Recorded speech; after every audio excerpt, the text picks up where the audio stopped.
Hello friends! நீங்க எத்தனையோ வகையான அவியல் கேள்விப்பட்டிருப்பீங்க. முருங்கக்காய் அவியல் கேள்விப்பட்டிருக்கீங்களா? ஸோ, இன்னைக்கு அது எப்படி செய்றதுன்னு பார்க்கலாம். அதுக்காக ஆனியன், தக்காளி, பச்சை மிளகாய், முருங்கக்காய் எல்லாத்தையும் நீள நீளமா நறுக்கி எடுத்துக்கணும். இதுக்கு மசாலா ரெடி பண்ணுறதுக்காக ஒரு ஜார்ல திருவின தேங்காய், சீரகம், காஷ்மீரி மிளகாத்தூள், கறிவேப்பிலை, 10 பல் பூண்டு, தேவையான அளவு மஞ்சள் தூள் போட்டுட்டு, கொஞ்சம் தண்ணி ஊற்றி அரைச்சி எடுத்துகிட்டு வர போகிறோம். நம்ம மசாலா ரெடி ஆயிடுச்சு. ஸோ இப்போ ஸ்டவ்வில் ஒரு பேன் வச்சு கோகோனட் ஆயில் ஊற்றி கடுகு போடணும்.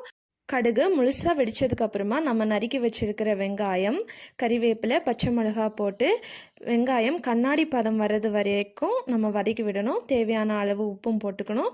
அண்ட் தென் நம்ம தக்காளியும் முருங்கைக்காவும் ஆட் பண்ணி பச்சை வாசனை போகிற வரைக்கும் நல்லா வதக்கி விடணும்.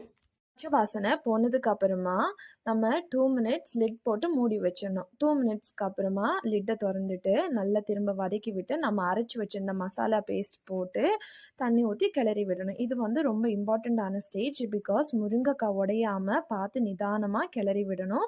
சைடாக தான் கிளறி விட முடியும். அதுக்கப்புறமா நம்மளுக்கு தேவையான அவியலுக்கு கன்சிஸ்டன்சிக்கு தேவையான தண்ணி ஊற்றி எகெயின் ஒரு 10 மினிட்ஸ் நம்ம லிட் போட்டு மூடி வைக்க போகிறோம் ஹை ஃப்ளேமில்.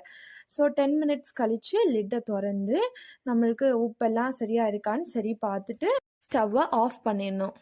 அவ்வளவுதான், நம்மளோட டேஸ்டி அண்ட் டெலிஷியஸான முருங்கைக்காய் அவியல் ரெடி. இதை சுட சுட சாதத்தோட போட்டு சாப்பிட்றதுக்கு ரொம்ப டேஸ்ட்டாக இருக்கும்.